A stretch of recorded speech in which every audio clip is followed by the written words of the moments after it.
Good morning, everyone. Welcome to It's a Crime. For those of you who don't know me, I'm Linda, and today we are gearing up for a pre-trial hearing for Lori Vallow Daybell versus Brandon Boudreau. Brandon is her niece's ex-husband, and she is going on trial for conspiracy to commit first-degree murder. So, hello, everybody's here for the snark. Love you guys. Thank you for being here. I'm just going to read a little bit here. Court should be starting soon, or I should say, Justin Lum will be streaming it pretty quick. So we're going to stream it right here on It's a Crime. So let's get into it. I'm going to just watch this as we go, and in a few minutes it should start. So Lori's charged with conspiracy to commit first-degree murder, and it says, which is funny, I find, life with the possibility of release after 25 years. We know she's not getting out because she's already been convicted for 4 murders now. However, she hasn't been sentenced yet for Charles Vallow. We watched it all together. It was amazing. I love you guys. And we're going to be watching this trial on June 2nd is the official day it starts. So it's coming up in a couple weeks. It says number of trial jurors and alternates 12 plus 4.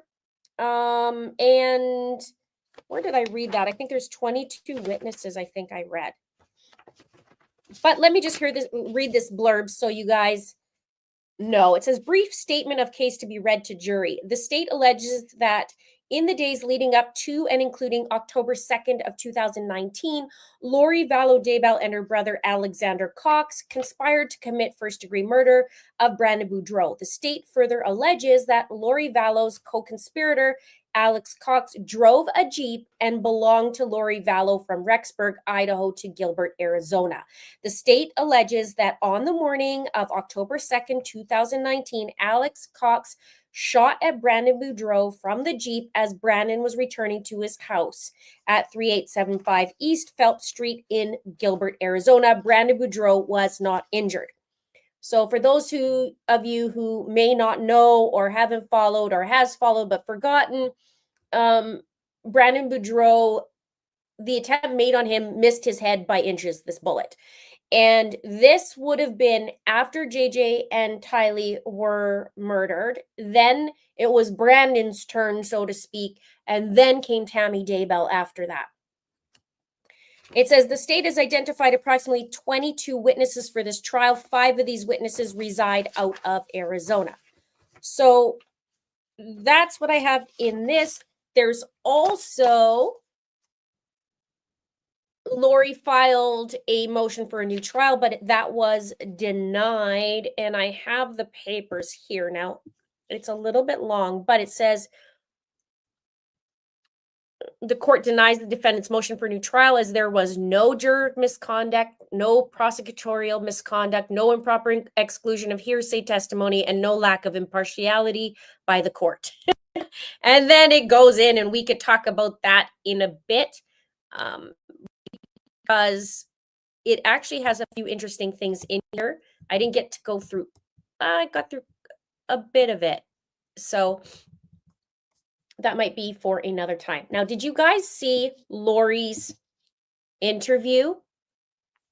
Hello, everybody. I missed you too.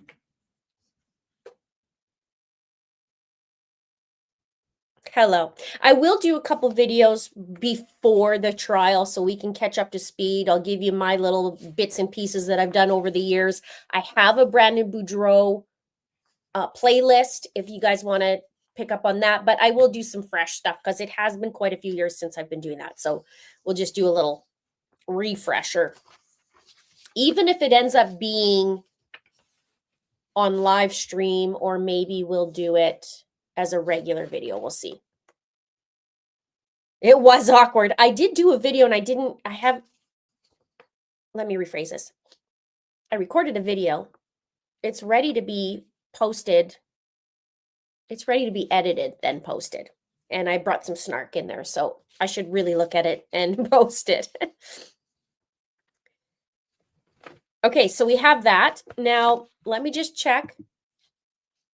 We're just waiting for Justin Lum and Fox to go live on that, but we'll have that pre-trial, and then June 2nd. Now I believe it's May 30th that they're doing jury selection, 29th or 30th. I had this written down before.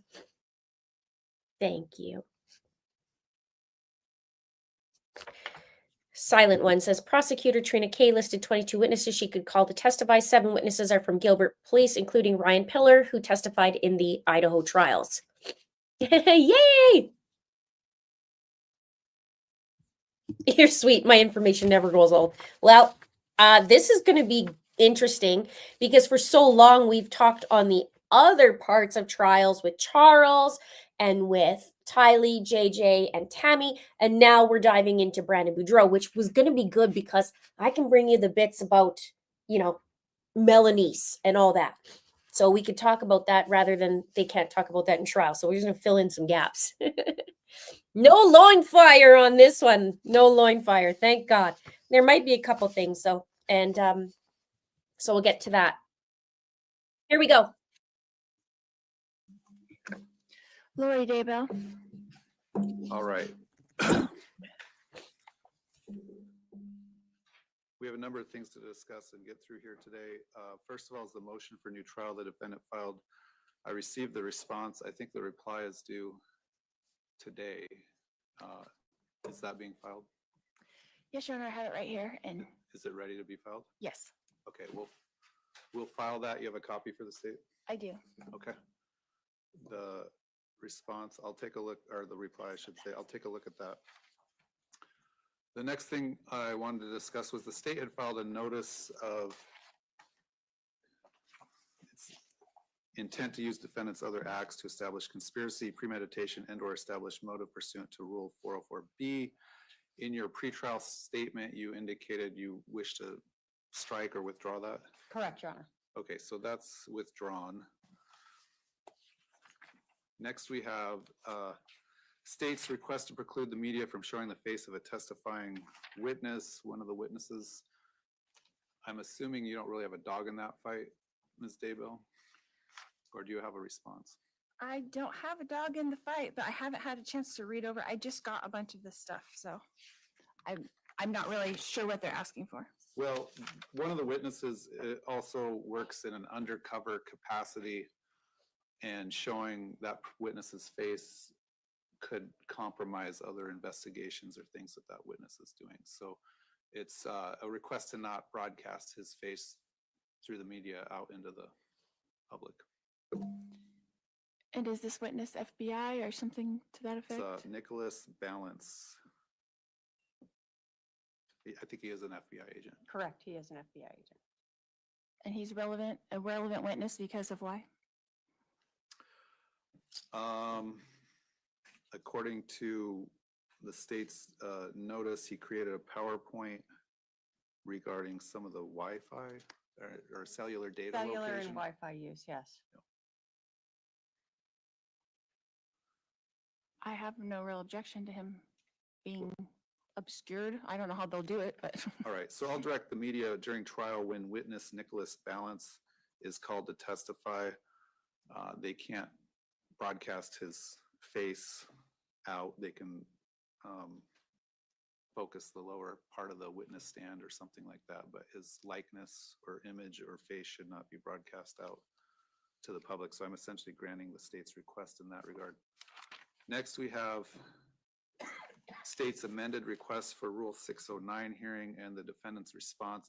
When I read the amended request, you're simply adding the most recent conviction, correct? Correct, yeah. You didn't really respond to that in your reply. You kind of just talked about the previous reply that you had made about, did you notice that she had asked to basically add your most recent conviction? I saw that, but I didn't know what the law was since I wasn't sentenced for that yet. So I wasn't quite sure where to go on that, so I left it off. Okay, with the 609, I think similar to the last trial, I'll put that off and depending on if you testify or not, it only really becomes relevant if you decide to testify. So we'll table that for the time being. Next, I have the state's motion limiting to preclude inadmissible evidence relating to Tammy Latchik, who is a evidence scene technician type person from the, I think it's city of Chandler. Did Gilbert. you, or sorry, Gilbert, did you have a chance to review that? I just got it and I am in the middle of responding to that. But I do have a request in that regard Which is, from the state, since it was, just given to us, and I'm sure that the state had that information clearly before now.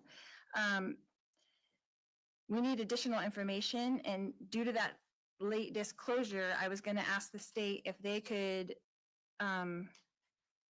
disclose to us the employment records of Tammy and the emails regarding this incident and any recordings or body cam videos, so that we don't have to have my investigator try to do an investigation so quickly. If they have that information, if it could be turned over to the defense so that we don't have to try to gather that information so quickly.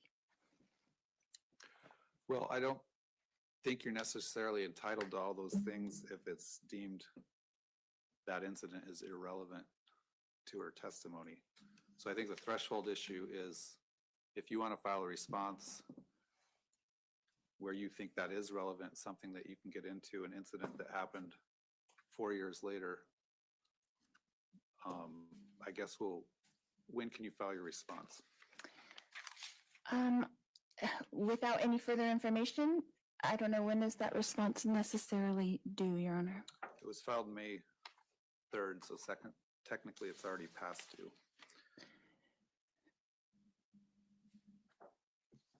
So can you file it by next, you have a copy of it now, I just got a copy, correct? right? How about next Wednesday, the 21st? Yes, I can do that. All right, so we'll And set I have that a aside. question on that as well. Can I make an objection on the sealing? Can I ask under what law or rule or statute that this motion was sealed under? They've requested to file it under seal because of the nature of the motion and the contents of what that incident is, not needing to necessarily be in the public eye. So if you want to include in your motion an objection to it being filed under seal, you can do that as well. Okay, So you'll file that no later than May 21st. I don't need a reply on that. I'll deal with that, I guess, probably our first day of trial or so. so you're not going to set a 609 hearing? This is not a, Oh, not the 609, but a hearing for Tammy Latchik? I can listen to oral argument when you filed your reply, but I don't believe I needed any sort of hearing on it. So I'll deal with that May 29th or 30th, I suppose. All right, then we have the defendant's motion for no restraints in trial dated May 6th. I don't know, in your motion, I don't know where you get the idea that the sheriff's office recommendation ever was that you have no restraints at all. Their minimum recommendation was that you wear a rack belt. Well, I have it right here and I copied it verbatim. Yeah, you Okay, said, what it said was my recommended minimum requirements as listed above, and those were to wear a rack belt. It said, or the recommendation of MCSO was that they could have a unarmed detention officer and an armed deputy sheriff if I was to not have any restraints. Right, but that wasn't their recommendation.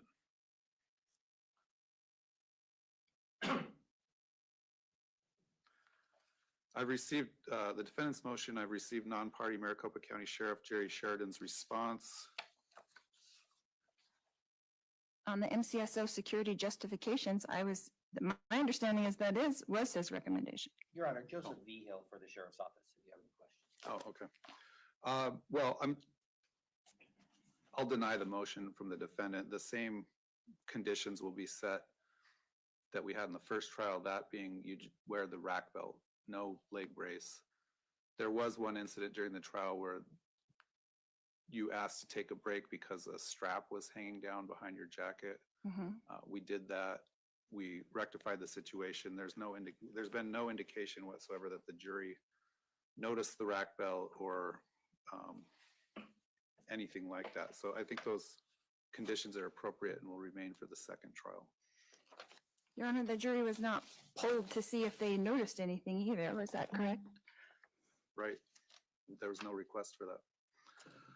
All right, so next we have defendant's motion to consult with advisory council and team during trial dated May 6th. I don't know, I guess, what exactly are you requesting? Are you requesting that during the lunch recesses, you be housed somewhere where you can meet with your team? Correct. Okay. And I know that it's a, it's a DO situation, and I know that our DO has his other obligations to do, so I didn't know if another officer could maybe, if something could be arranged so that I would have time with my team during those breaks and during lunchtime. We did accommodate that during breaks and recesses during the trial, to the extent that it doesn't delay the jury getting into the courtroom and resuming the trial when we need to, like when we take the 15-minute afternoon recess. That will continue. You'll have an opportunity to meet with them briefly. Over the lunch hour, I think is the real question. I did receive a response this morning from the sheriff's office, which indicates they don't really have an objection to that. Is that correct? That's correct, Your Honor. There is an area on the 4th floor in the South Court Tower where she can be taken to meet with her advisory council, and they'll work that out. All right. I don't have a problem with that. So if you need to meet with them when we break for lunch, just indicate to the DO that's what you need to do. There may be a day where you don't need to meet with them, but I'll essentially grant. Ms. Kay, I don't assume you have an issue with that. I have no All position right, on it. so I'll grant the defendant's motion on that she can meet during the lunch hour. Again, the only restriction on that is that we're not going to delay bringing in the jury at 1:30. We'll expect everyone back in the courtroom to start on time. All right, let's talk about the trial schedule and the screening. I received in the state's pretrial statement. Have you seen that? I just did, yes. Your Honor, may I be Yes, excused? go ahead. Thank you. The state's pretrial statement indicate there was some witness scheduling issues.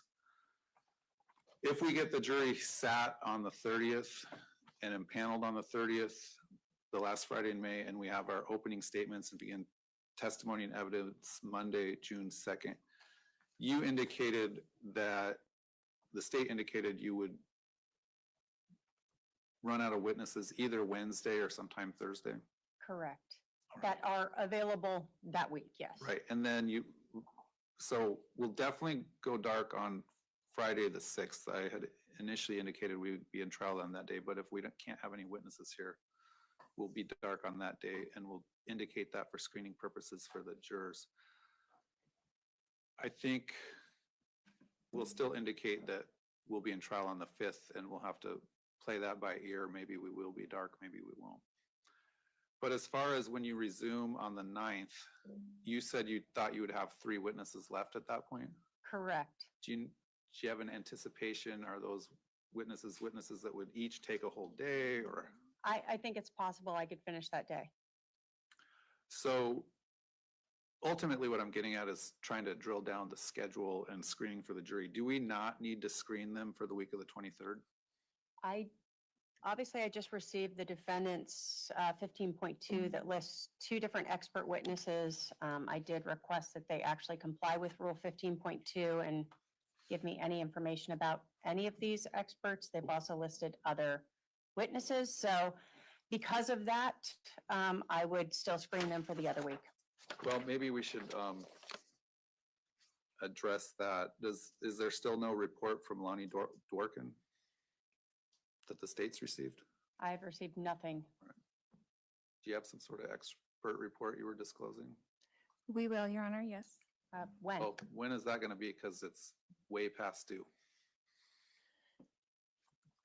So the state did receive the affidavit from Lonnie explaining the things, which is why they turned over late discovery in the middle of trial. So we did have that. He's working on a few things for us as well now, and I will get with him as soon as possible and get that report to you as soon as possible. All right, well,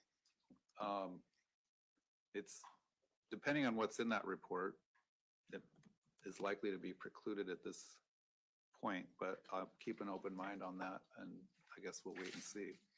Let's talk about, for the purposes of scheduling, Your Honor, and just, there's one other person that I'm Googled. I'm the- gonna ask her about the other Okay. witnesses. I received your supplemental witness list, I think yesterday. You have, in addition to Mr. Dorkin, you have Weaver, Barkman, again, Detective Moffett, Jeffrey White, Melanie Gibb, and Zulema Pastanas. Zulema Pastenas. Okay. Mhm.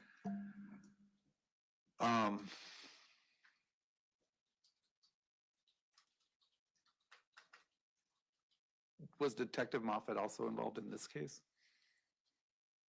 He was involved with the case agent of this case while he was the case agent of the other case, correct? Okay. So he may or may not have, he may have relevant information. Again, I guess that's a wait and see. What about, who's Weaver Barkman? So he's a ballistics expert. Is that an expert? So that's an expert. Do you have an expert report that's been disclosed? Not yet, Your Honor. We're working on it.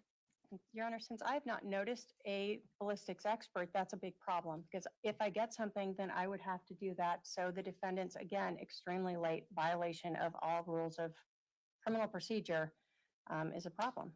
It is a problem. Who's Jeffrey White? My investigator. Oh, okay.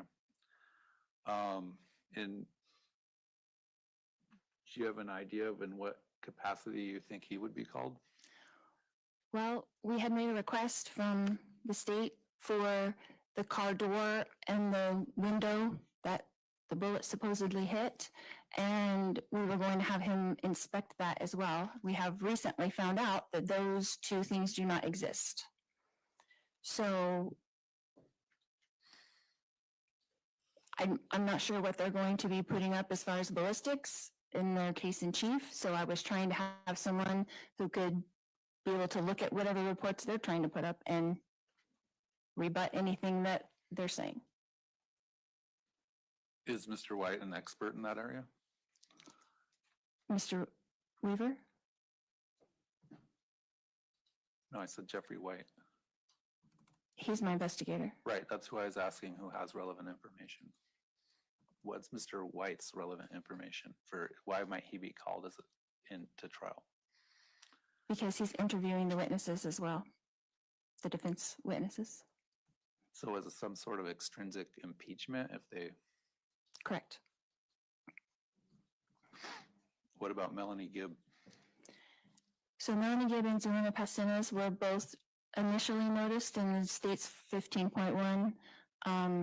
They have not noticed them again. I don't know if they can still call them if they're on their list, but Have you, they have relevant information to this case. have they been presented for an interview by the state? They've both been interviewed multiple times by the state. I mean, not by police officers, I mean by either a prosecutor or someone in her office for, in preparation for trial, In this case, in either case. not that I'm aware of. Have they been subpoenaed? The subpoenas are out. What relevant information would they have? They have relevant information to Brandon Boudreaux Okay. and around that What time. is the nature of that relevant information?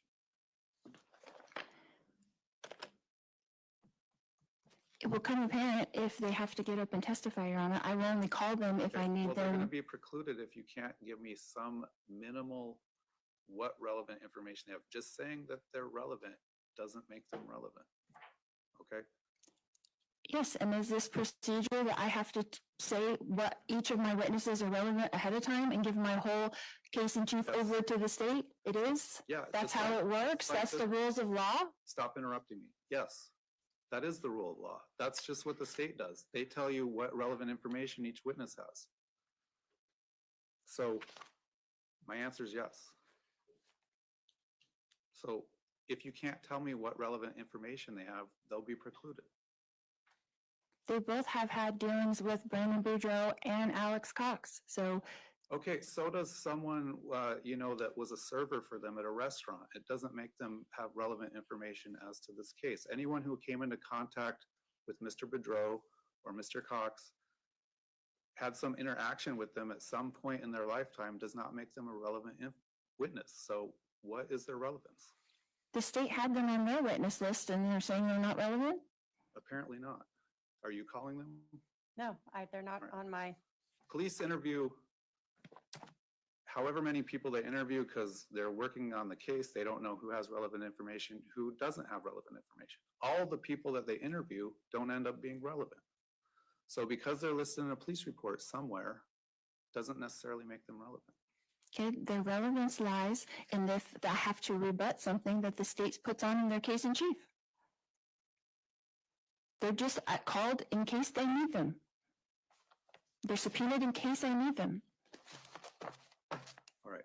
It sounds like they don't have relevant information. However, I'll include these names on the potential witness list for screening the jurors if the jurors have any knowledge of any of these witnesses out of an abundance of caution. That's really the purposes for today is the questionnaire that goes out to the jurors. So I will include these witnesses. Again, Mr. Dworkin, Mr. Barkman, if they're expert witnesses that haven't provided any sort of report or expert witness testimony, they're likely to be precluded as witnesses. But I'll include them on the witness list. I think what I'm hearing is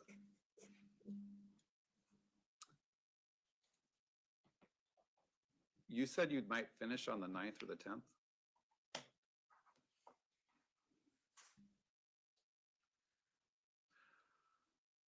I'm going to indicate on the questionnaire to the jurors, potential jurors, that the trial is likely to end by June 13th, Friday, June 13th. However, I'll include that Monday, the 23rd as and kind of say, if needed or if required, might go to June 23rd out of an abundance of caution. So I'll finalize that questionnaire. It's pretty much done and it's pretty much the same as the last one except for the names of the witnesses, the specific allegations, and then I removed the question about viewing medical examiner autopsy type photos because that's not needed in this case. But I'll send you guys out a copy. Actually, I could probably finish it in the next couple minutes and print out a copy so you have it before you leave here today. That questionnaire, I need to get with the jury office. I think we were talking about sending it out the 22nd and cutting it off the 28th or 27th. And then we'll meet again on the 29th in this courtroom to go over the responses. That'll be at 1 p.m. on the 29th. Your Honor, in light of the juror misconduct or the alleged juror misconduct, I have to object to us having so much information go out about my personal information in that jury questionnaire. Do you not think that was a problem? What personal information? The state versus Lori Daybell. What's the name of the case? Yeah, but you don't put that on anyone else's questionnaire. I don't know one other person that's ever had that questionnaire ever put out with their name on it. They just don't do it. Do it in every trial I've done. Then the people are just going to Google it, and then we're going to have the same exact problem we had getting a jury for that case. We're going to have the same exact problem. Are you done? Are you just going to keep? Okay. How do we screen for if people have heard about you if we don't include your name?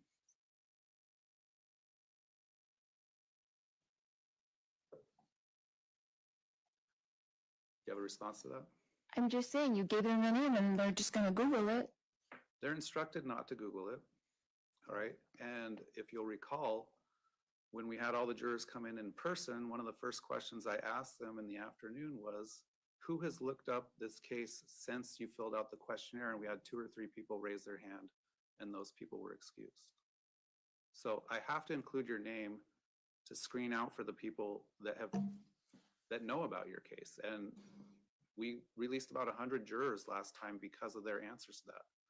If we don't include your name, that's 100 extra jurors we have to go through in person and ask if they know you. And in fact, that increases the risk of tainting the rest of the jury pool. If we have someone stand up and say, yeah, I know about her case in Idaho where blah, blah, blah, in front of the rest of the jurors, that'll burn the whole panel.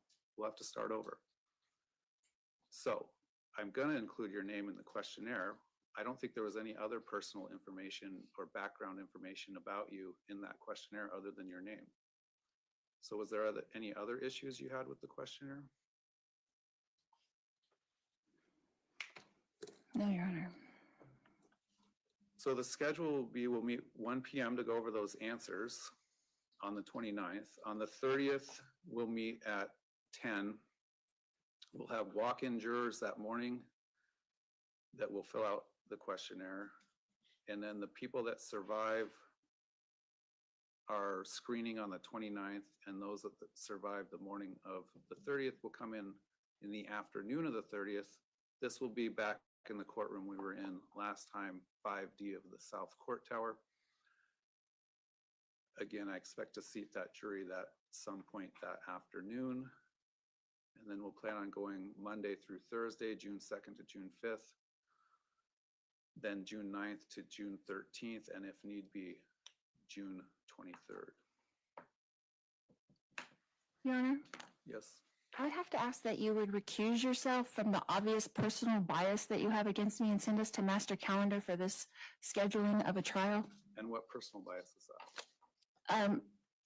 A lot, obviously, the personal bias that you're showing right now and that you've shown on the FTR several times during the trial. Okay, well, I don't have any personal bias, all right? I've over accommodated you on when you have to disclose things. In fact, your expert should be summarily precluded today, and I haven't done that. All right?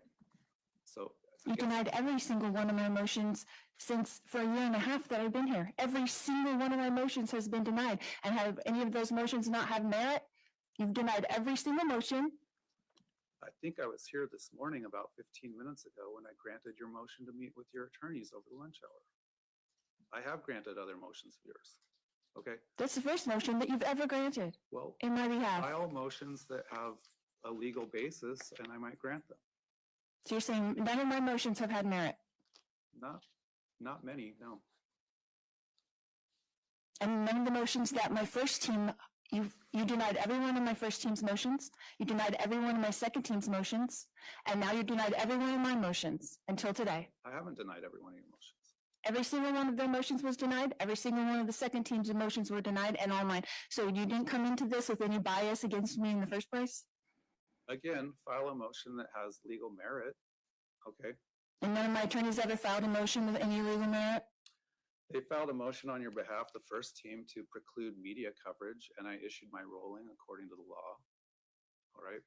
They filed a motion to have you dressed out, not in jail clothes during hearings like this, okay? That was not based in law. I denied that motion. So I've ruled on the motions as required by law. Without any kind of a conclusion of law in them, just denied, denied, denied, denied.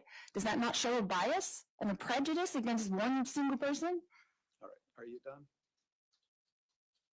Are you not going to recuse yourself? No, I'm denying your motion. Anything else?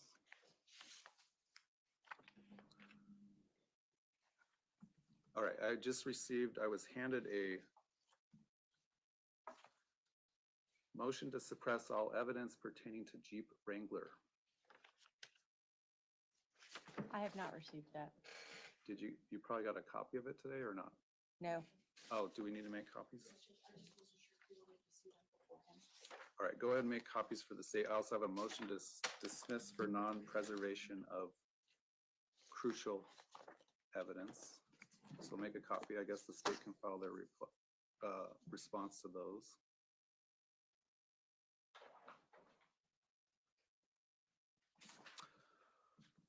All right.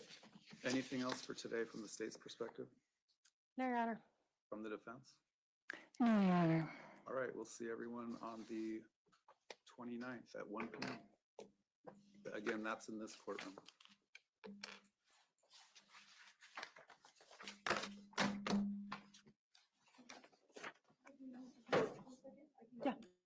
Thank you.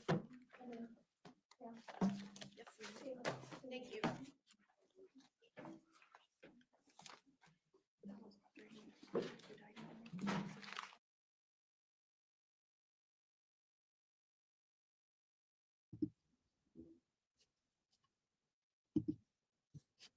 Okay, this is so good.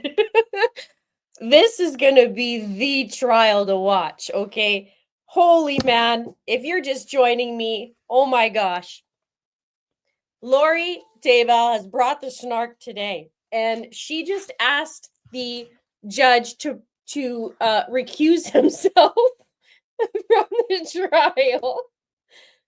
Let me just go through this for a minute. Okay, the beginning of the pretrial hearing, they're talking about some people. There's one guy that is FBI, so he's undercover, so he doesn't want to show his face, blah blah blah. And then he asks Lori about if she has a dog in the fight, which I made a smart ass remark about. You know, she doesn't have a dog in the fight, but she does have a Shih Tzu. But bum. So they go through it. Lori has a problem because she wants to not wear the rack belt. She figures that she can not wear anything. And he's like, no, that's not what happened. Interestingly, I didn't hear this. You guys might have heard about this little detail. I did not know that they had to take a lunch recess, or sorry, they had to take a little bit of a recess because her strap from her zap belt was hanging down, and or her rack belt, as they call it. And then she turned to smirk. So this is interesting. She apparently has reports that are way past due, and they could be precluded. I mentioned that in a video that I have created. I haven't edited. I should get that out because I went through her interview and we're showing little bits in it. You guys might want to watch that, maybe. I don't know. Let me know. Oh, so good. There was talk about Melanie Gibb and Zulema Pastanes. Notice she didn't put Melanie Pulowski up on there. Just Melanie Gibb and Melanie Pastanes, but let's keep Melanie Pulowski out of the way there. Anyway, she wants her up. And it was a back and forth with the judge saying, why do you want them up? She's like, well, I don't want to tell them. I don't want to tell them what it's all about. Like, sounds like you have nothing, basically. He tells the judge, says, stop interrupting me. And he's like, so they don't sound relevant. Like, well, what if it was a server in the restaurant? She says, they have to rebut in case I need them. And he literally says, sounds like they don't have any relevant information. Then it got really good. Because Lori asked him to recuse himself. She's like, or why, before that, why would you put my name? She didn't want her name on the juror questionnaire. She said, well, it says the state versus Lori Daybell. He's like, well, how are they supposed to know your name?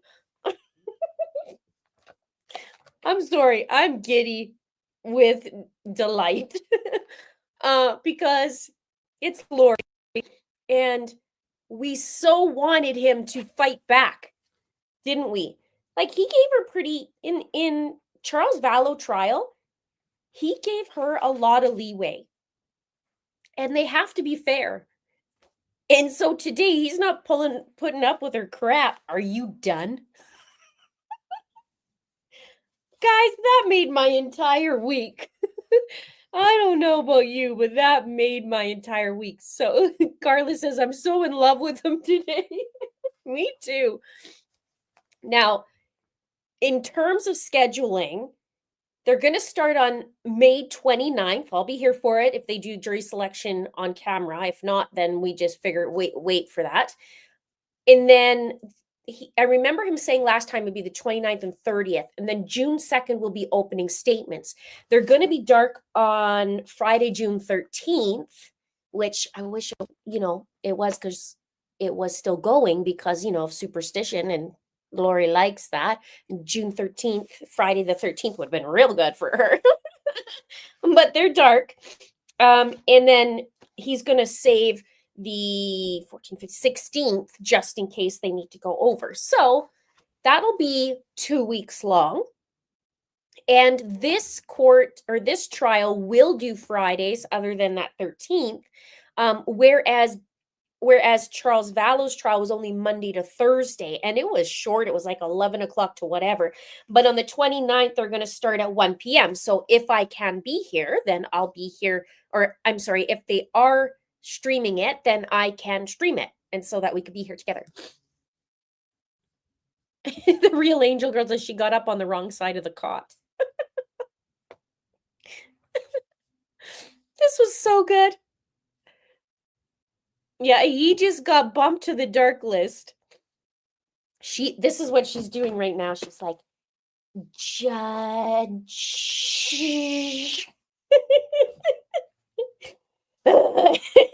She's probably drawing a picture of him right now, putting him in her little jail cell.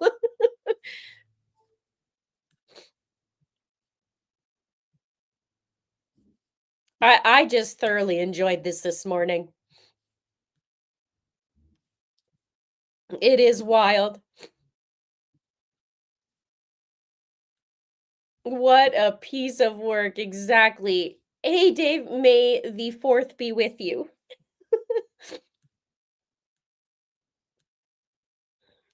Okay. Oh, I love you guys too. She's literally going, I'm going to have to go in my portal potty, and I'm going to have to figure out a way to talk to Chad with my elastic band ring, and just find out what's going on. What number do you give the judge? Rigor mortis. Oh my gosh, that was so good. It was so good.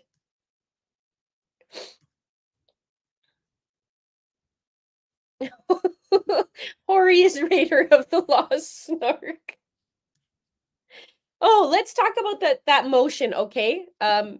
Let's talk about that motion. So there was her motion that I mentioned earlier,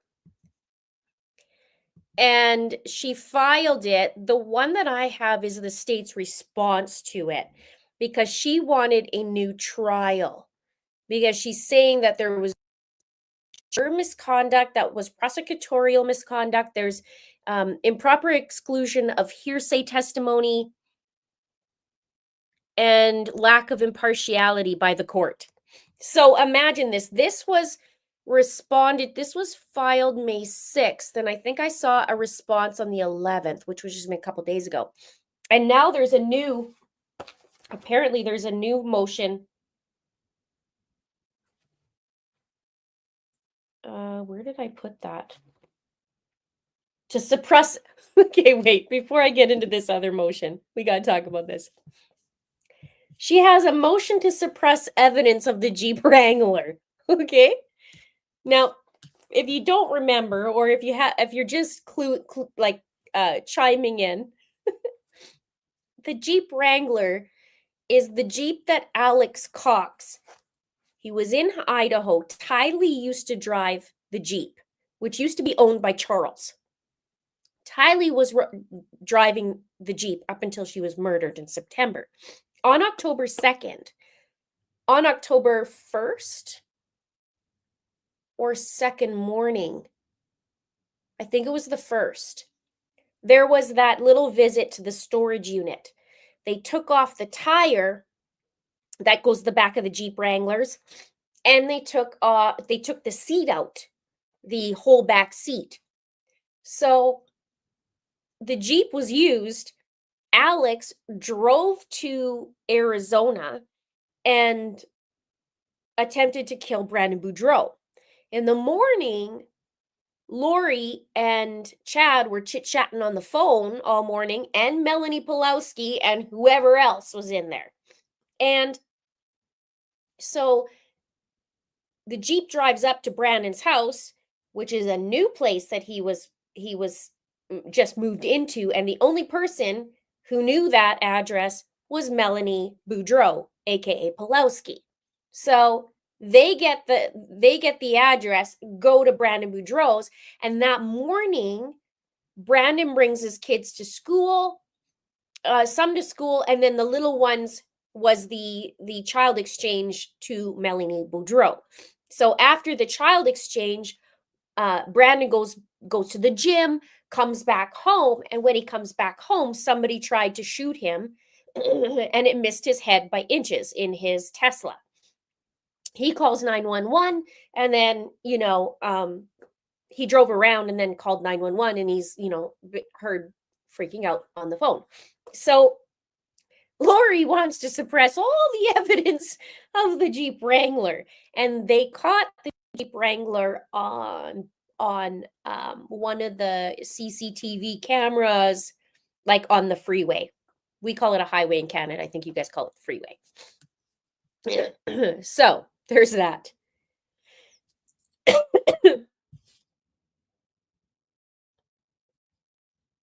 Miss Vixen says every time Lori sighs, an angel gets his wings.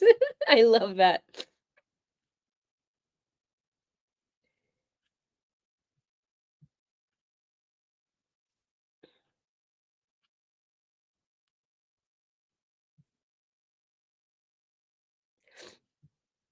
Okay, let me just read some of these.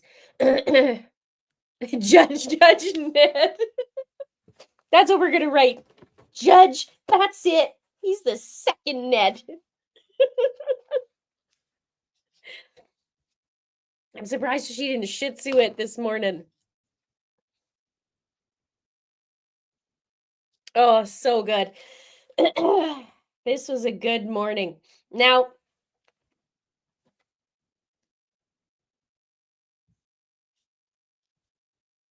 let's get back to the other motion, because this will be interesting too, if you guys want to hear about it. Who knows how many more motions are going to come now. Okay, let's do a little poll. Do you think that Lori's going to write a whole bunch of motions now? I think so, but let's just hear what you think. If she's going to write a bunch more so that she can prove her point, because she's saying the judge has denied all of her motions, and he says, well, if they had legal merit, I would look at them, but I did prove one. Approve of one, and she's getting so mad.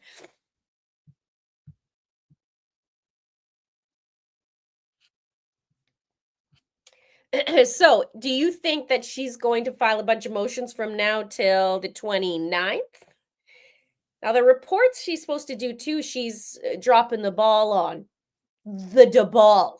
She's dropping the ball on it. You know? The ball? Okay, you guys think, yeah, I think so. Let's write this down. I think she's gonna do a bunch of motions now. And poor Trina's like, oh God. Of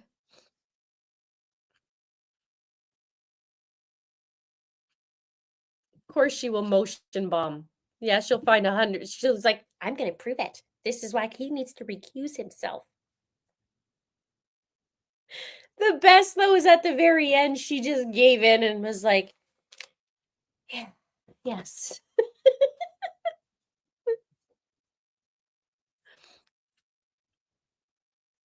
This will be good.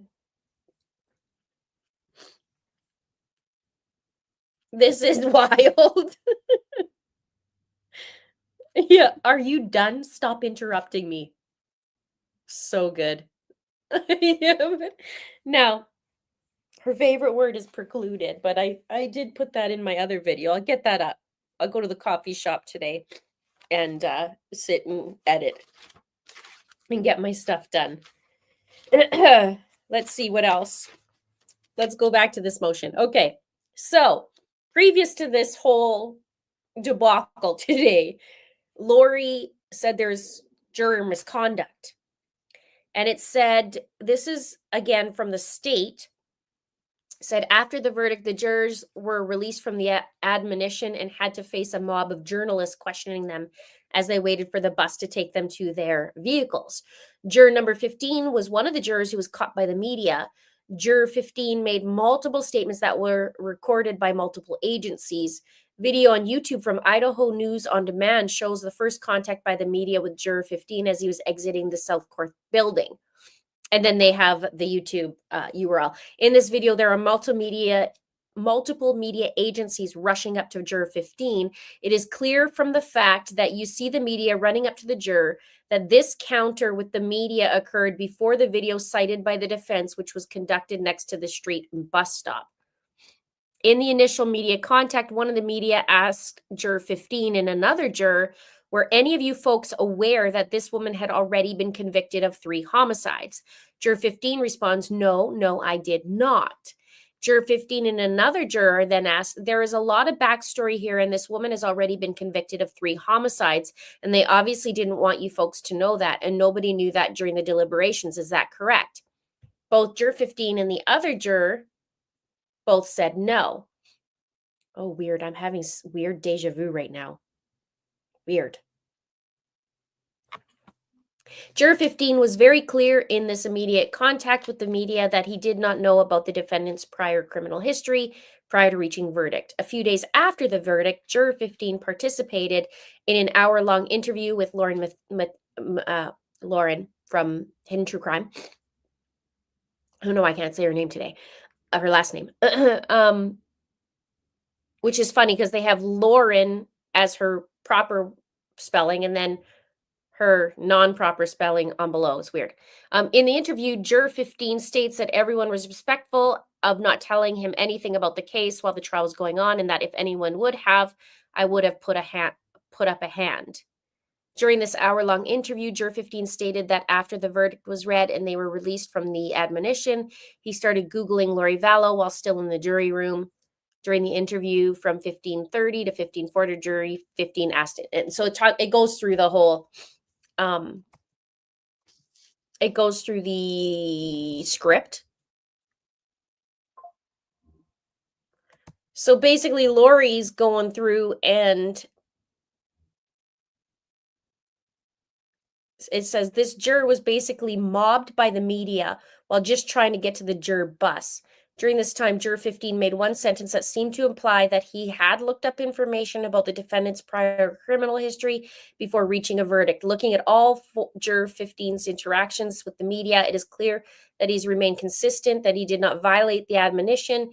He waited until he was released from the admonition to immediately begin Googling the defendant, and that he and other jurors did not know.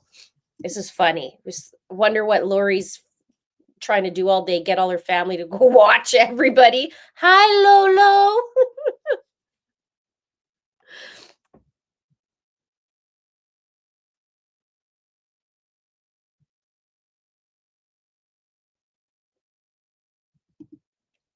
Lynn says, I really want niece Melanie to be held as a co-conspirator. She is the only one that could give them Brandon's new address. I wish they got her because so many lies. And she was, she could have benefited from his insurance and all of that.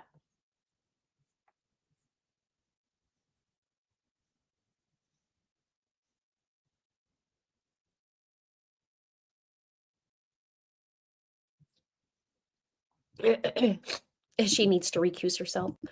The next thing was in this motion that Tylee and Alex's statements were appropriately precluded. Okay, so the Lori's saying that the statements of Tylee and Alex were inappropriately precluded, and the state's like, no, they were appropriately precluded as hearsay statements. So that's the response saying the state appropriately filed motions in limine to preclude the defendant from admitting any statements made by Alex Cox or Tylee Ryan, as these statements are hearsay and there's no exception that permits their admission. And Lori had a problem with that. Especially also with Detective Daniel Coons was noticed by the state as an expert witness to discuss the trajectory of the shots at the crime scene. During this testimony, the state asked Detective Daniel Coons if, based on his training, experience, the location of the casings, projectiles, bullet strikes, and injuries to Charles Vallow, if he could determine an approximate location of where the shooter would have been standing when the two shots were fired. Detective Daniel Coons then provided his opinion that the shooter would have been standing in the area between the curved wall, kitchen, and hallway. The defendant never established a foundation that any statements made by Alex Cox or Tylee Ryan hours after the shooting were admissible under any of the Arizona rules of evidence. Well, yeah, because all Lori kept talking about with any of them is like if she was able to get water or if she could have her chocolate milk or whatever, or apple juice. Detective Daniel Coons did not ever indicate that his opinion was based on the statements of walkthrough. So she's even talking about discovery violations and prosecutorial misconduct. That goes back to April 8th.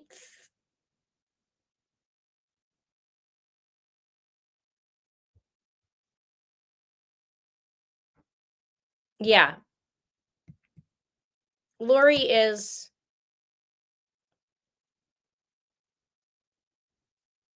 they even have a problem with Nate being in the courtroom.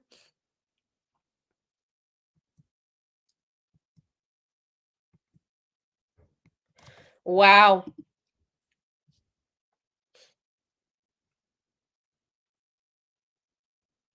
Yeah, she's still her own lawyer. This is it's gonna be good. It's gonna be good. And so I wonder what's gonna happen when Brandon Boudreaux goes up there too. So this will be very interesting. She's gonna bring all kinds of manipulations for Brandon because now he's the only one out of all these trials that's alive.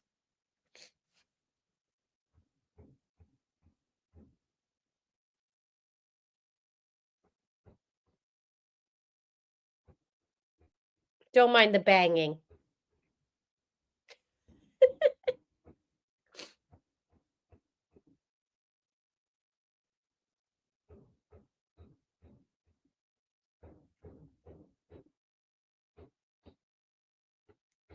Hang on, I'm gonna see if I can just close the door 1 sec.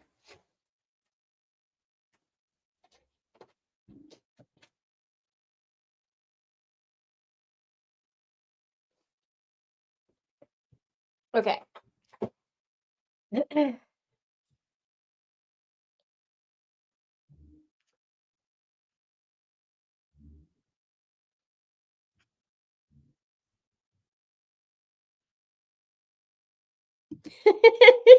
She wanted to hold the judge in contempt. He waited to laugh. He wanted to laugh. I did catch him at one point. There was a little bit of a glare that I saw from him.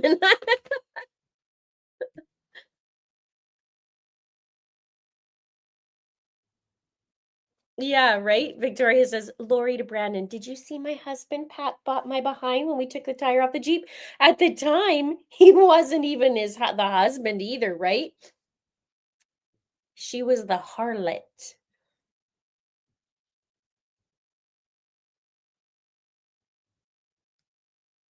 Oh no.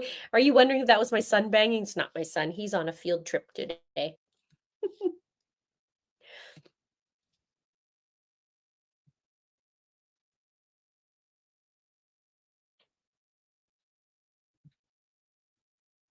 Yeah, no kidding. Chocolate Chip says, I'm just thankful Brandon's car was made of bamboo, or who knows what would have happened to him.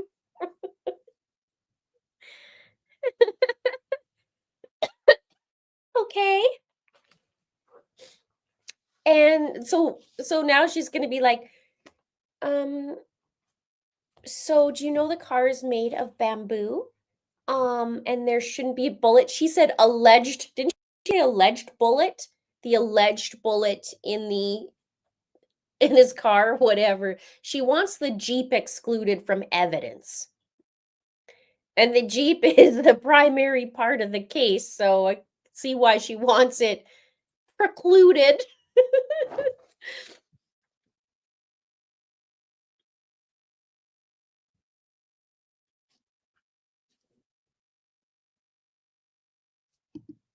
Oh, missed you guys too. We are gonna be here for it every day.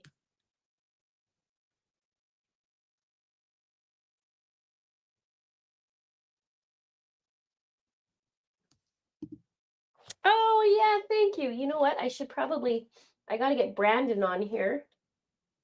And I know I have to update my board because I don't know where the heck let's see if that'll turn now. Actually, I think this has I have a little box. No. I gotta find my numbers. That's why I'm having a problem.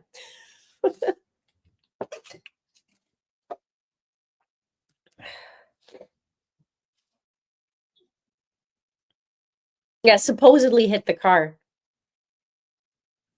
Am I doing the P. Diddy case? I am not. But I do catch a headline here and there of what's happening. I don't know, do you guys follow the case? I guess that's a good question to ask because I figured mm, I've covered a little bit in the Johnny Depp a couple years ago and people weren't having it with me. They're like, nah, no. The next, okay, Shell Bell. Well, I'm going to guess that there's going to be a few motions filed from now till May 29th, but May 29th is when the jury selection is, and June 2nd is opening statements. So I'm going to guess that there's going to be a few motion hearings from now till then. And right now, maybe this morning has changed, but as of early this morning, there wasn't any other motions, but who knows?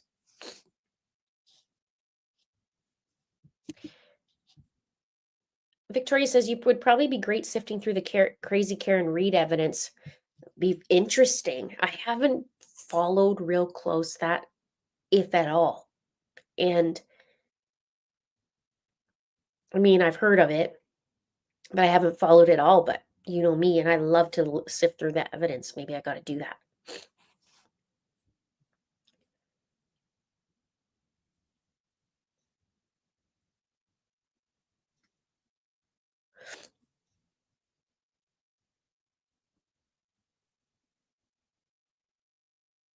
That I started watching. Yes, the Canadian case of the two missing toddlers. I caught a little bit of that, and I think that would be kind of nice for me to dive into is a Canadian case. Do you know if there is interviews that are public of the family? Because I'd be curious about that. Yeah, not a lot of my viewers are, from my understanding. But yeah, I won't cover it anyways. But I can follow up behind the scenes. But I only catch the highlights because I'm like you guys. I don't want to know that.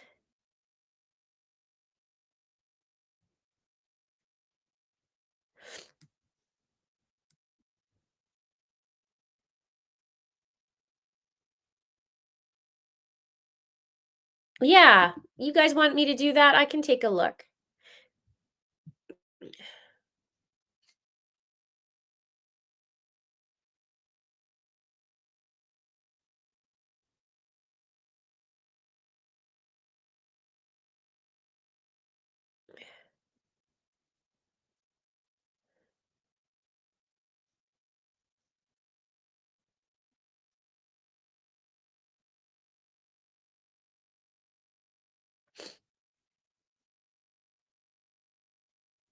Just what's in the media of the stepdad, really? Okay.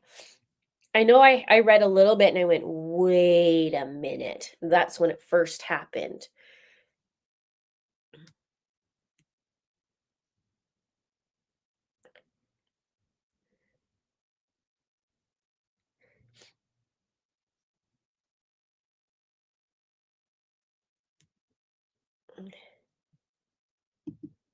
Oh, thanks for asking. My dad's okay. He ended up, I think last that I was with you guys, um, I can't remember what day that was. He came home and then 2 days later we had to call 911. My sister did because I was here covering the case, the trial, and he ended up having pneumonia to start, but they caught it right away for the antibiotics. So he's doing okay, but he's home. Thank you for asking.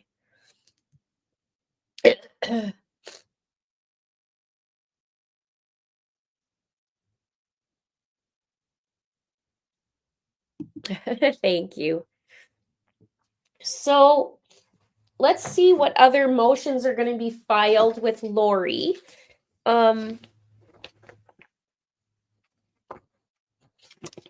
going to see. Here's the witnesses. Gilbert Police Department, 1, 2, 3, 4, 5, 6, 7. One of them is a retired crime scene specialist, but 7 from the Gilbert Police Department. Nathan Duncan with the Chandler Police Department, and then 3 in the Mesa Police Department who are forensic scientists. And Phoenix Police Department, there's a forensic scientist, an expert of Department of Public Safety, Ray Hermosillo, FBI Nicholas Balance, which this morning they talked about not having him on camera. Drug Enforcement Administration, Thomas Miller. Civilians are Brandon Boudreau, Elizabeth Jane Collins, Timothy Zane, whoever that is. One sec.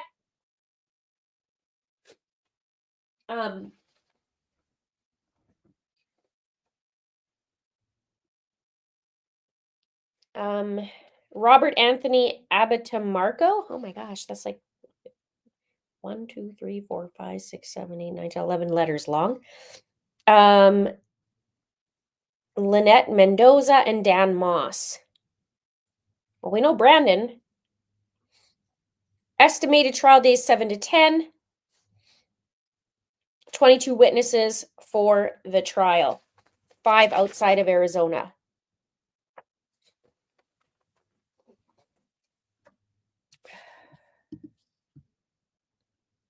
Pearl's Dream gifted 5 It's a Crime memberships. Thank you. And welcome aboard. Thank you.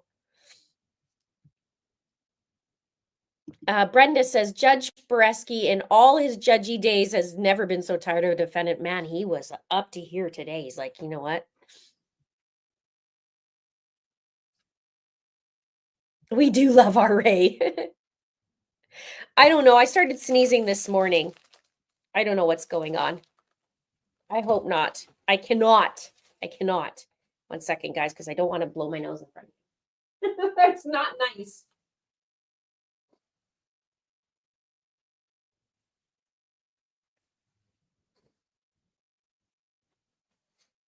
I don't know what's going on. We cannot get sick.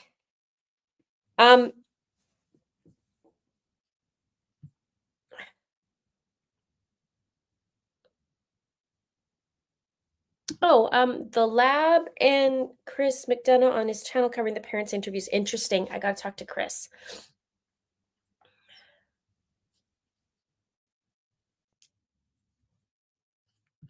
You betcha, Merge asks. You betcha. You know how much I love that. A Murder of Crows. Thanks, Linda. Catch you next time. Absolutely. We're going to be here for Brandon Boudreau's trial. And I know you how much you love to hang out. Thank you. Miss Linda, you look great and sound strong. I feel good. I'm getting better every day. Just a few little more obstacles to go, and I'm hoping to be back. I am allergic to Lori.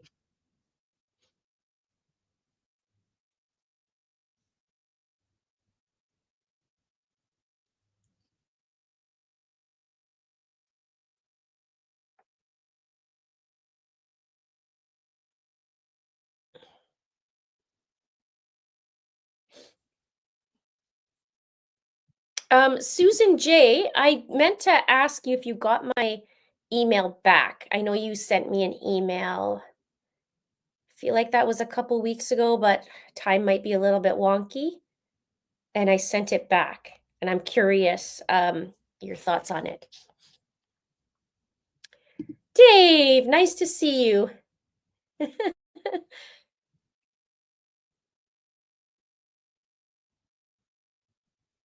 Okay, so I will look up that case, and then I have the Lori video that I did film.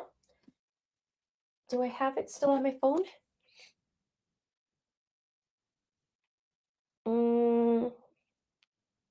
I'm sure I do, because I filmed it on my phone. And I made some snarky remarks, as we all do, when it comes to Lori. Oh, yeah. That's because it was before the trial, from what it sounded like, and I didn't get to that. There's me. I've just been coming back to the channel.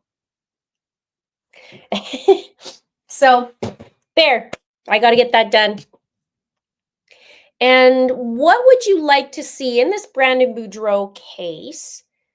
Because it's coming up in the next 2 weeks, what would you most want me to go through for it in a fresh way? Because I haven't done his case in a couple years. So let me know there so I know what to focus on that you'd love to hear from me in the Brandon case.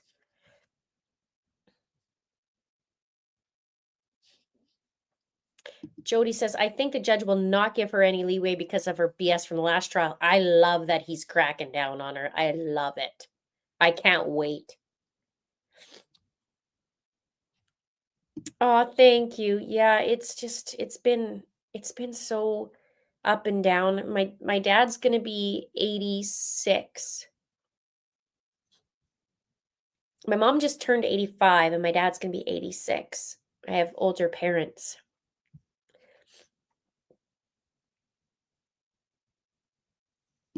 Lucas says it's so funny when we see you next to you reacting to you in the trial. Yeah, I know there's me and there's the other one when I did the reaction.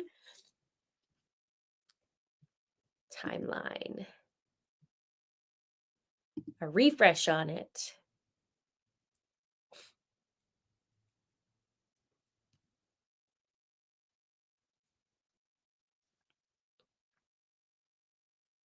Background and update.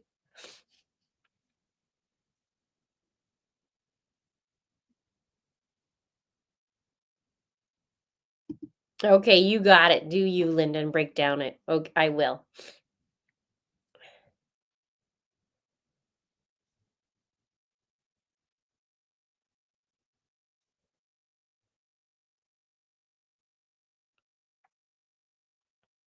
Oh, the judge. Okay.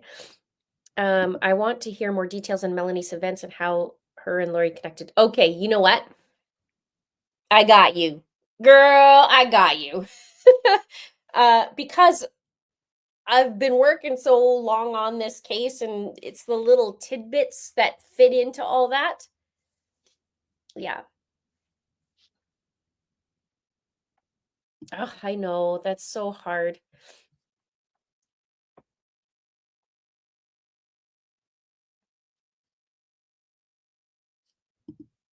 Okay, awesome. I'll do that. I'll have a couple for, I guess, in the next 2 weeks before we look into that. Let me just write down.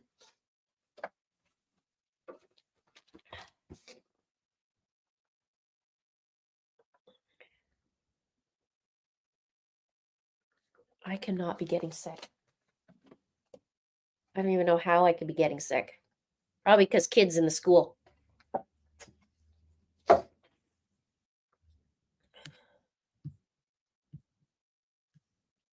I had to leave the smack down because my son's being bullied. And so it's like the story of my life with him at this school. And I laid the smack down and he's just like puffs his chest up that mommy's coming to the rescue.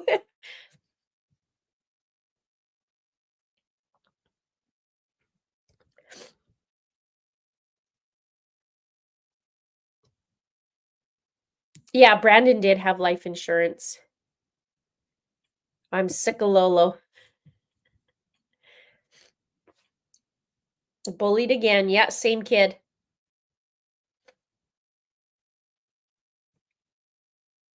Lolo just got no-noed. I'm using that, Marla. I am using that.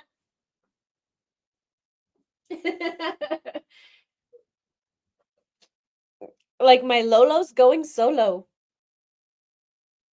Yeah, yeah, my son gets bullied by 2 kids. And it's been like this for a little time, but it was getting better and then now it's amping up again. And he's on a field trip today and this other little kid's on there and they didn't have room for me to go. Which is fine because I have another dad watching my back. Cuz his kid gets bullied by the same kid. And so I got eyes on this kid. Like, don't you dare touch my kid. We don't do summer vacation till end of June.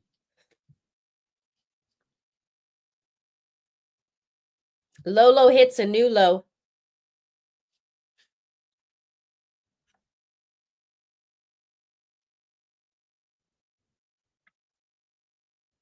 Yeah, a lot of people are saying they had a hard time with Lori and her voice. But lucky that when I recorded my video about her interview, which is interesting. There's one piece that you guys got to watch because it's interesting to me.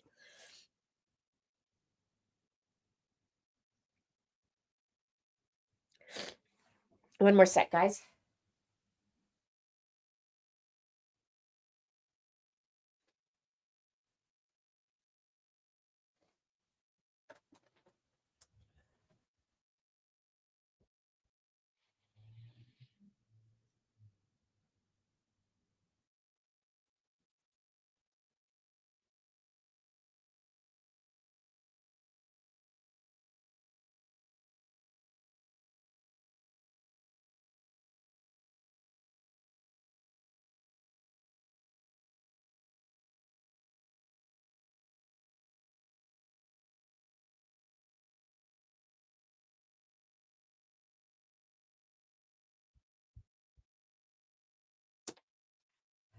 Of all days.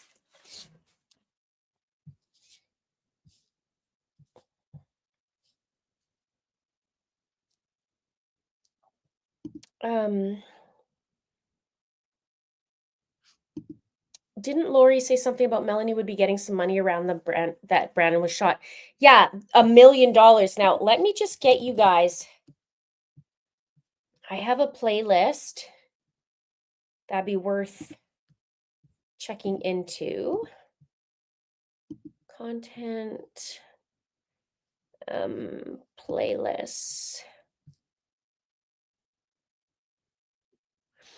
Because I outed Melanie Boudreau's lies.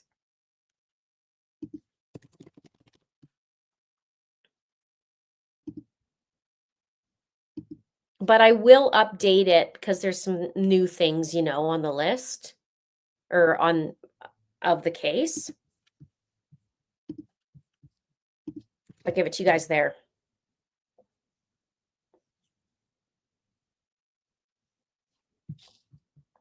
Williams World says, I don't know how they did not have enough of Melanie's to arrest her. I don't know.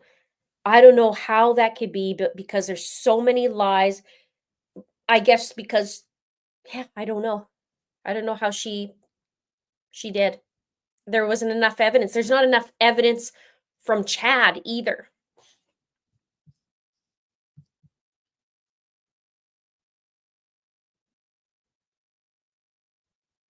And it's interesting because Lori's or Melanie's not on the list. And it's interesting also that like Lori didn't even want, well, we know why Lori doesn't want her up there. So they're putting Zulema and she wants to try Zulema up on the stand and Melanie Gibb. That was fire, wasn't it, Laura? I was here for it. It's so good.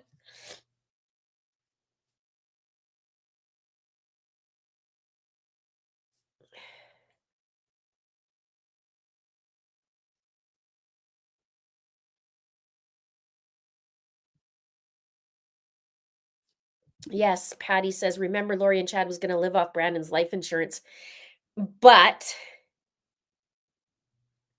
they said that, but also Melanice would have benefited from it. There's a few things. Whew, a lot of work to do.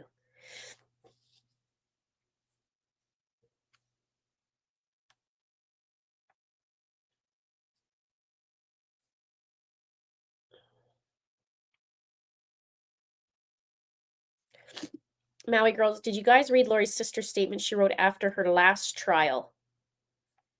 From Charles?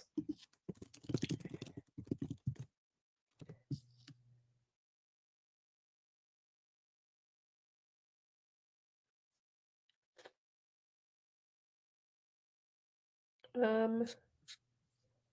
don't know.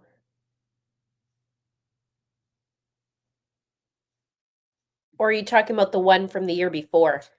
How she didn't even know that she had a near-death experience and that kind of thing.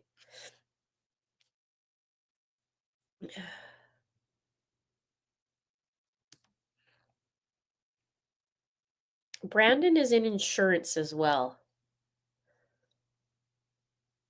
Yeah.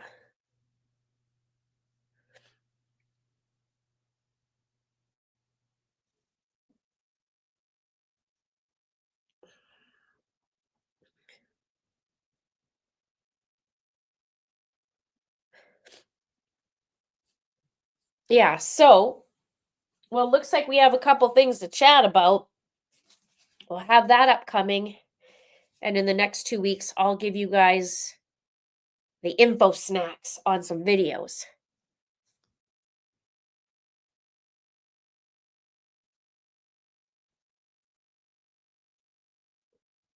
Maui Girl says, Summer wrote a statement talking about Lori blaming Tylee. I'll look for it. Awesome. Thank you. I don't know what's going on with me and my, I just started sneezing out of nowhere this morning. Like I need this again. I don't need to be sick. I was sick in December for a month.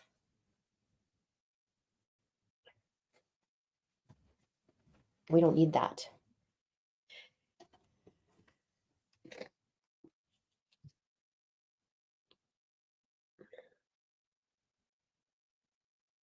Yeah, watch Lori blame Tylee for this too, since it was her Jeep.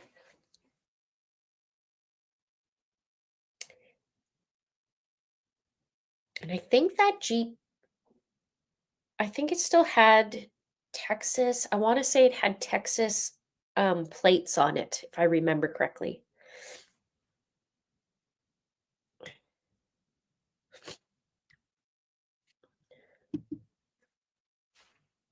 So, just see something here, guys.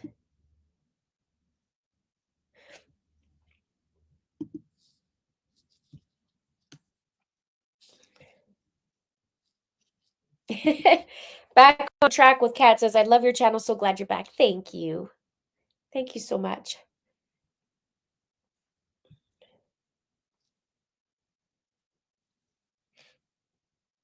Dory says, I cannot imagine how Melanie's will continue to share custody of their children. Must kill Brandon. Know how M was following Lolo's crazy dark and light crap.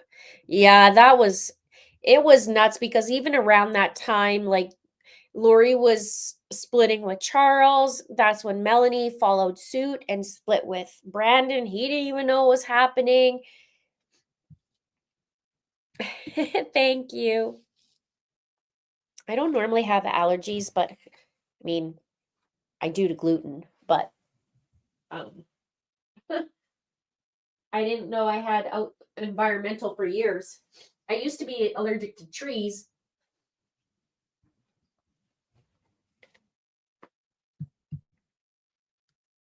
Anyway.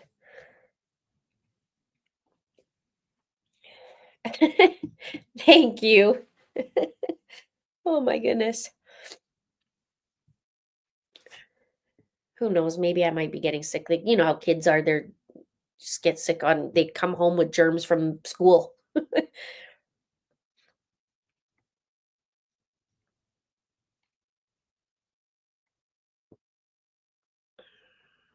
Oh, I wanted to write down one more thing. Hold on.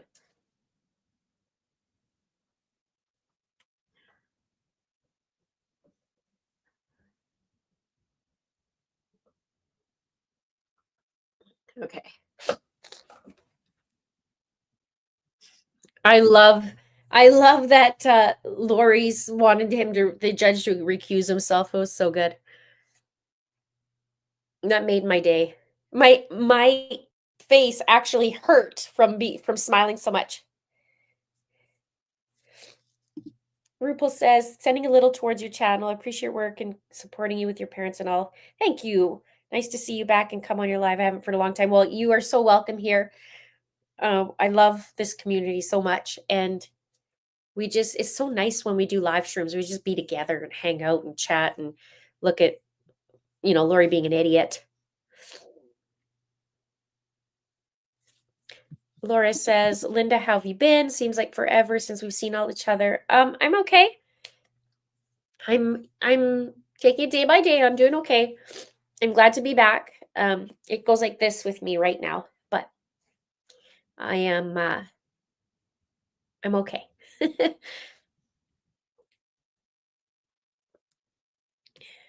Lori says, I'm concerned for your son, what you can do to help him in school. Well, I'm a vocal mom, as you know, and I don't put up with that. So I have eyes on my son today, and the principal isn't that great, let's just say. So we're doing some things to make sure that this isn't going to occur, or I'm going to sit in there myself in the in the classroom if that's the case.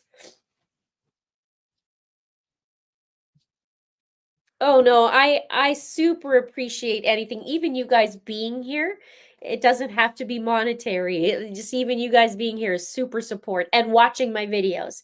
And then on that note too, if you do watch a video, watch a few, and then you'll be able to get the notifications.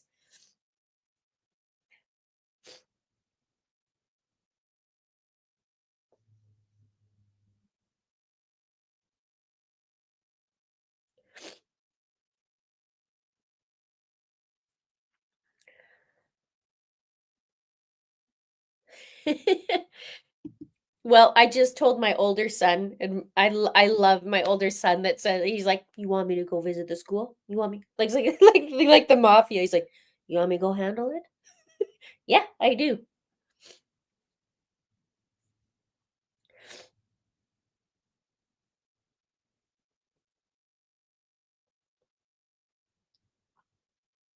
It's different here in Canada. It is here anyways. But this principal is going to be gone soon, so she's retiring in June. So I'm very grateful for that.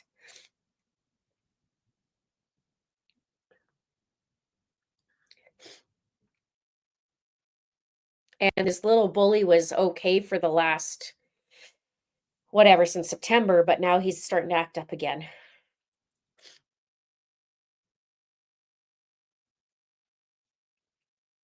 One more sec, guys. Sorry. You don't know what's going on.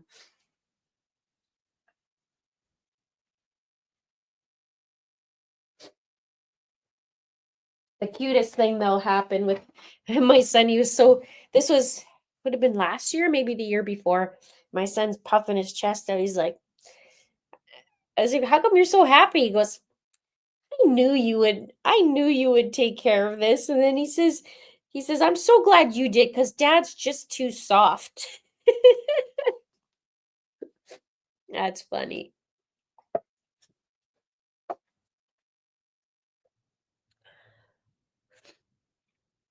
How many kids does Melanie have now with her new hubby? I don't know. I know they had one. I don't know how many now. Do I get to the parents? I tried to talk to the parents and they didn't want to talk to me. So my son's friend, who's also getting bullied by the same guy, his dad is taking care of a few things too. So we have each other's back.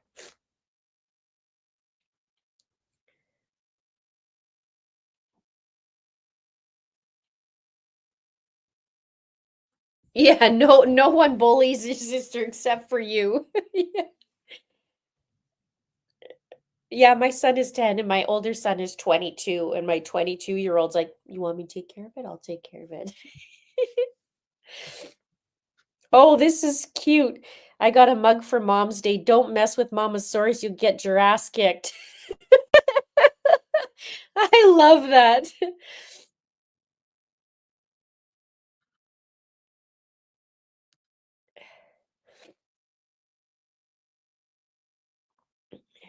Yes, Jody says Lori's slow to address all the court state papers, but still wants a speedy trial. She's mad about being denied a new trial. In her interview, she said she wanted to combine the trials. Yeah.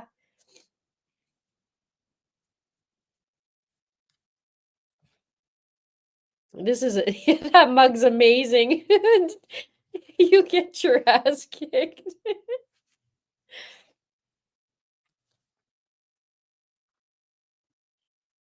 I love that, you guys. Okay, we have a couple more minutes before 1 o'clock my time, and I have a few things I have to get handled.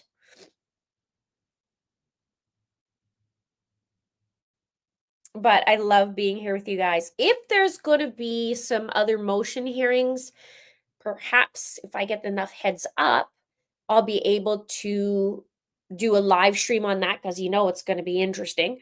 So, and I believe Lori will add some more motions to the list before she goes. She wants him to recuse himself, so maybe that'll be a motion. Who knows? She's like, oh yeah, he's wasting my time. I'll waste his time.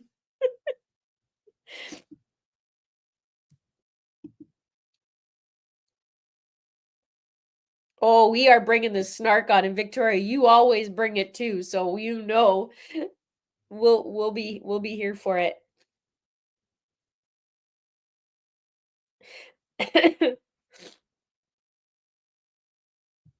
A lot of you guys are talking about the Karen Reed case. Hey, yeah, I know. I need to get off of Lori Daybell, but there's right now, if my focus is just like get these videos done for Brandon Boudreau, get the trial done, and then really after that, it is wide open, isn't it?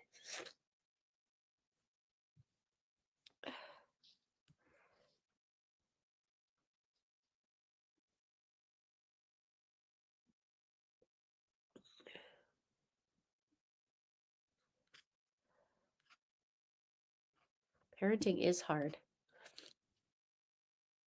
You guys remember how did Rebecca De Mornay's character in The Hand That Rocks the Cradle handle the child bully? I can't remember what she did. I know it was something. Maybe I need to review that.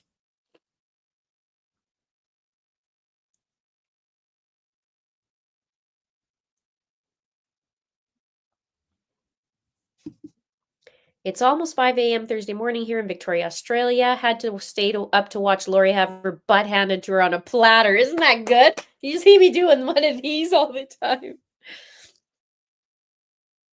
Oh, yeah, that'd be awesome. Email me the clip. That's great. Do that. She went to the playground.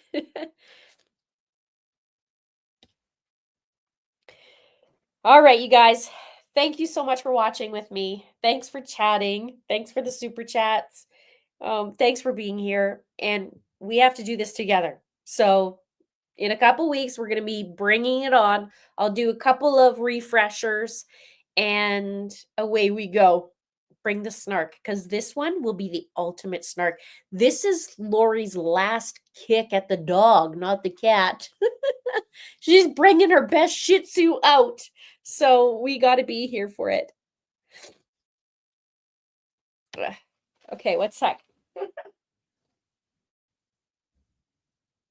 Stupid runny nose. Okay, you guys, I love you. We'll see you later. Bye.